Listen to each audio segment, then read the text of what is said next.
Ce véhicule, il ne peut pas appartenir à une femme comme vous. La phrase tomba comme une gifle, chargée de mépris et de certitude. Sur une allée résidentielle de Virginie, l'air brûlant vibrait entre les maisons impeccables, les pelouses taillées au millimètre, et le grondement discret d'un moteur militaire. À l'intérieur du véhicule, une femme noire en uniforme de cérémonie observait calmement son téléphone, sans imaginer qu'elle allait devenir le centre d'une tempête. L'officier Eric Johnson, quadragénaire au regard soupçonneux, s'approcha, la main posée sur son arme, comme s'il se préparait à une menace invisible. Il tapa contre la vitre du poing. « Vos papiers, madame. Ce quartier est privé. » La conductrice abaissa légèrement la fenêtre. Sa voix était claire, posée, d'une autorité froide. « Avez-vous un motif pour ce contrôle, officier ?» Cette simple question brisa l'équilibre. Johnson sentit sa domination vaciller, car ce qu'il prenait pour un contrôle de routine allait devenir l'erreur la plus coûteuse de sa carrière. Ce badge, possible faux, sortait du véhicule. Le ton tomba, sec, brutal. L'air devint lourd, presque étouffant. Amanda Foster, toujours assise au volant, leva lentement les yeux vers le policier.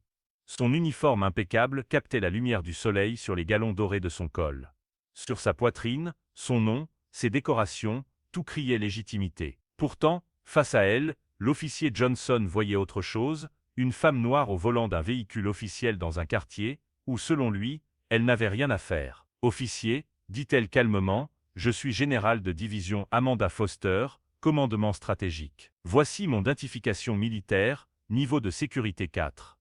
Elle tendit la carte, rigide, marquée du sceau du département de la Défense. Johnson la prit, la regarda à peine, puis haussa les épaules. Ce document pourrait être falsifié. Ces trucs se trouvent facilement sur Internet. Autour, deux voisins observaient depuis leur porche, intrigués. Le silence du lotissement amplifiait chaque mot. Amanda resta droite, impassible. Son regard ne trembla pas. Vous êtes en train de commettre une erreur, officier. Très grave. Mais Johnson recula d'un pas, la main sur la radio de son épaule. Descendez immédiatement du véhicule. Les mains bien en vue, sa voix trahissait un mélange d'orgueil et d'insécurité. Il ne comprenait pas ce qu'il affrontait, ni le poids réel de cette situation. Amanda inspira profondément, puis ouvrit la portière. Chaque geste était calculé, précis, comme un rituel appris sur les terrains de guerre, ne rien faire de brusque, ne rien dire de trop. Vous allez regretter cette décision, souffla-t-elle d'un ton neutre. Johnson esquissa un sourire ironique, déjà grisé par le pouvoir qu'il croyait détenir. Ce que je regrette, c'est qu'on laisse des gens comme vous porter un uniforme qu'ils n'ont pas mérité.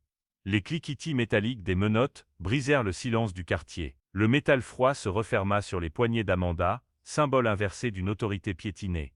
Et, tandis que le policier lui poussait l'épaule vers la voiture, elle comprit qu'il venait d'enclencher, sans le savoir, la descente de tout un système bâti sur le mépris. Baissez ce téléphone, ou je vous embarque aussi. L'ordre claqua dans l'air chaud, aussi tranchant qu'un fouet. Mais personne ne bougea.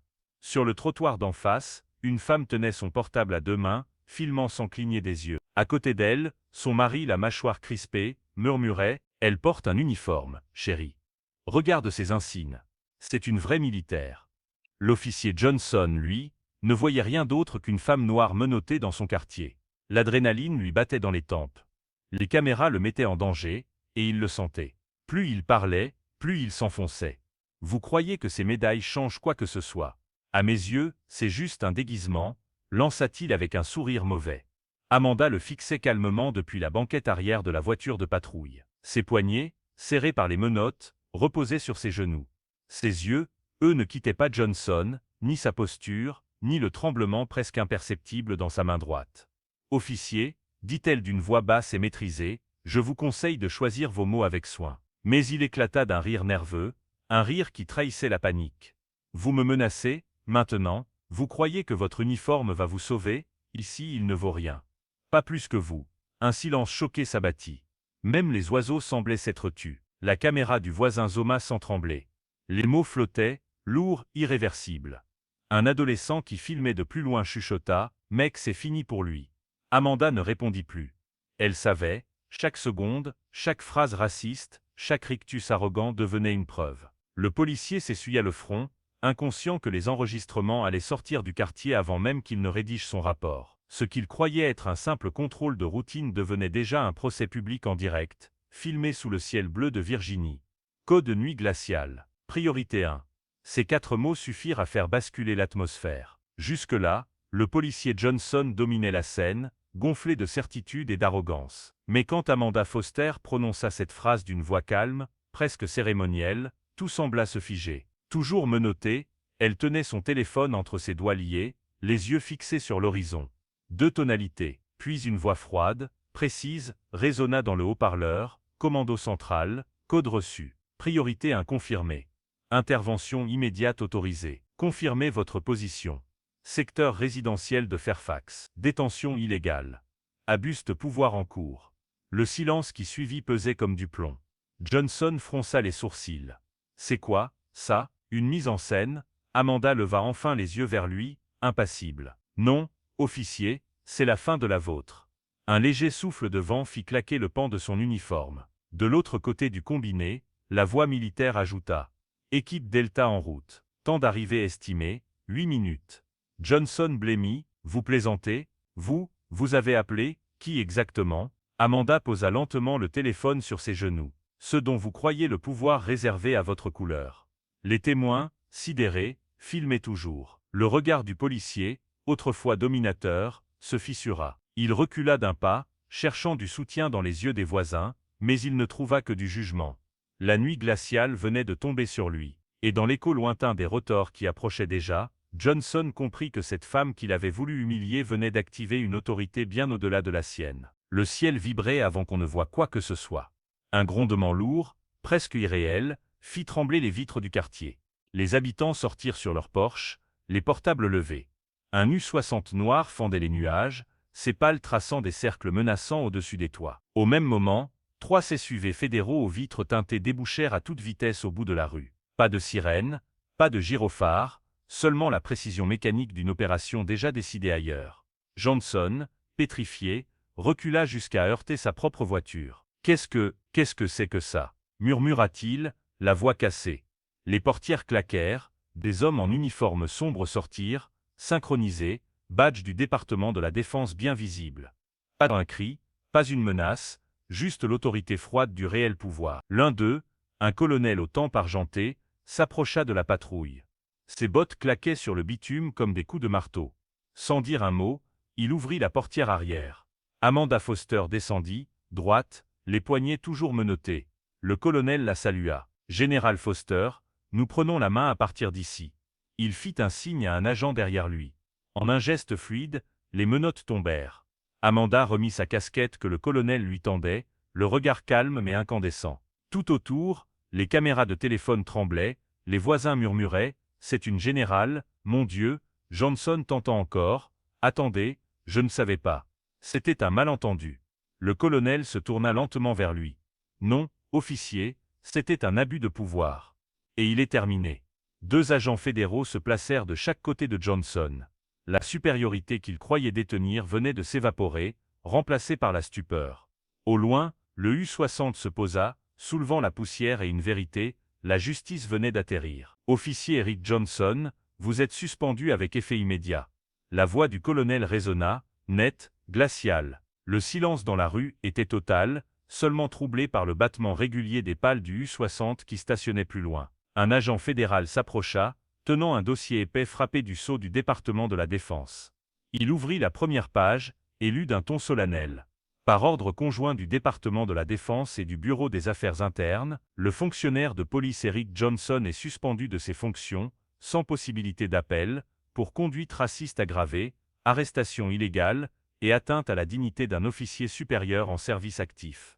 Chaque mot tombait comme un coup de marteau. Johnson déglutit, chercha ses mots, je ne savais pas qui elle était. Ce n'était pas personnel. Le colonel ne leva même pas les yeux. Ignorer la loi n'a jamais été une excuse. Et ignorer l'humanité, encore moins. Un autre agent lui fit signe d'avancer. Veuillez remettre votre arme de service et votre insigne. Johnson hésita, la main tremblante sur son holster, il retira lentement le pistolet, puis le badge, symbole de son autorité désormais déchue. Les objets furent placés dans une boîte scellée, sous les objectifs des téléphones. L'agent poursuivit la lecture. À compter de ce jour, vous êtes déclaré inapte à vie à exercer toute fonction publique, militaire ou liée à la sécurité. Votre pension est suspendue. Votre dossier sera archivé sous la mention « Conduite incompatible avec le serment d'honneur ». La gorge serrée, Johnson tenta un rire nerveux, qui mourut aussitôt. Le colonel referma le dossier d'un geste sec. Considérez ceci comme votre dernier ordre reçu en uniforme, partez. 2 agents l'escortèrent vers un SUV. Autour, les témoins gardaient leurs caméras levées. Le policier déchu passa entre eux, minuscule. Et Amanda Foster, immobile, le regarda s'éloigner sans un mot. La justice, cette fois, ne portait pas d'uniforme. Ce Justice for Foster, le hashtag fit plus de bruit que toutes les sirènes de Virginie. En quelques heures, la vidéo du contrôle circula partout, Twitter, TikTok, CNN, même les journaux européens. On y voyait le policier Eric Johnson, la main sur son arme, ordonner à une femme noire en uniforme de sortir de son véhicule. Puis, plan suivant, les SUV fédéraux, les menottes tombant, la générale Foster redressée, impassible. Un contraste si brutal qu'il devint viral. Les titres défilaient, une générale humiliée en plein jour par un policier raciste. Le code nuit glacial, quand l'armée répond à l'injustice. Sur les plateaux télé, les experts débattaient. Les uns parlaient d'abus de pouvoir, les autres de fracture morale. Mais dans tous les studios, une phrase revenait, le visage de l'arrogance vient de perdre son badge. Johnson, lui, ne dormait plus. Son téléphone vibrait sans arrêt, insultes, menaces, moqueries, capture d'écran de ses propos. Son visage devenait un mème mondial, quand tu arrêtes la mauvaise personne. Ses anciens collègues ne répondaient plus à ses messages. Sa famille, harcelée par les journalistes, avait quitté la ville, même les voisins changeaient de trottoir. En 3 jours, l'homme qui se croyait intouchable était devenu l'incarnation publique de la honte. Les chaînes d'infos repassaient en boucle le moment où il riait, juste avant l'appel de Foster, le rire d'un homme sûr de sa domination, suivi du silence glacial des hélicoptères. Dans son petit appartement vide, Johnson fixait l'écran noir de la télévision, où défilait encore son nom. Chaque hashtag, chaque commentaire lui rappelait qu'il n'avait pas seulement perdu son uniforme, mais aussi le privilège de se croire au-dessus des autres. L'impunité avait un prix, et ce jour-là, il venait de le payer en plein direct. Par une seule phrase, « J'ai tout perdu ». C'est ce que Eric Johnson murmura dans le silence de son appartement, 3 semaines après l'incident Foster. Le policier autrefois arrogant n'était plus qu'une ombre, barbe négligée, yeux rouges, la télévision allumée sur les chaînes d'infos qui répétaient encore son nom. Chaque reportage, chaque hashtag, chaque rediffusion de son humiliation nourrissait une spirale sans fin. La société entière semblait le juger. Les amis avaient disparu, les collègues l'avaient effacé, et même sa famille refusait de décrocher. Il vivait enfermé entre 4 murs où résonnaient les échos de ses propres mots. Ici, ni le uniforme ni les médailles ne vous sauveront. Maintenant, c'était lui qui ne pouvait plus se sauver. Sur la table, une boîte en carton contenait les restes de sa vie, un badge terni, un holster vide, une médaille du service, et une photo jaunie de son premier jour à l'académie. À côté, une bouteille à moitié vide, et un vieux revolver personnel. Il fixa longtemps l'arme, sans colère, juste avec ce vide immense qu'on ressent quand le monde entier vous a renvoyé votre propre haine en miroir. La télévision crachait les mots d'un journaliste, le racisme systémique continue d'être dénoncé après le cas Johnson Foster. Il se prit la tête entre les mains. Les visages moqueurs, les titres en lettres rouges, les commentaires cruels, tout se mêlait dans un tumulte de honte et de désespoir. Une dernière larme coula sur sa joue. Puis le clic d'un chien de revolver brisa le silence. Un bruit sec, court, définitif. Le lendemain matin, les journaux titraient « L'ex-policier Eric Johnson, retrouvé mort après scandale national ». Et quelque part, loin de là, la générale Amanda Foster lut la nouvelle sans triomphe ni vengeance, seulement un profond silence, parce qu'elle savait qu'au fond, la haine finit toujours par dévorer celui qui la nourrit. Ce n'était pas une victoire. C'était un avertissement. C'est par ces mots qu'Amanda Foster rompit enfin le silence, lors d'une brève allocution retransmise depuis le Pentagone. Devant les caméras, son uniforme impeccablement ajusté, elle ne parla ni de colère ni de revanche. Seulement de mémoire. « Je n'ai jamais voulu la chute d'un homme », déclara-t-elle d'une voix posée. « Je voulais seulement que le système regarde ce qu'il tolère quand personne ne filme. » Son discours dura à peine 5 minutes. Pas de slogan, pas d'applaudissements. Juste une vérité simple, un préjugé suffit à détruire plusieurs vies, celle de la victime, celle du coupable, et tout ce qu'il y a entre les deux. Amanda évoqua brièvement le nom de Johnson, sans haine, son erreur a coûté cher. Mais qu'on ne la transforme pas en vengeance, qu'elle serve de leçon. La justice n'est pas de renverser l'autre, c'est d'empêcher que cela recommence. Elle termina en fixant droit la caméra, les mains jointes sur la table, la dignité n'a pas de couleur. Si un uniforme, une plaque ou un simple regard sert à humilier, alors nous avons tous échoué. Quelques secondes de silence suivirent, lourdes et nécessaires. Dans ce calme, le public comprit que la générale ne parlait plus seulement d'un incident, mais d'un pays entier en quête de conscience. Le scandale Johnson Foster cessa d'être une affaire de honte pour devenir un symbole de réforme. Et le message d'Amanda résonna comme une promesse, qu'aucune voix ne se taise plus jamais face aux préjugés.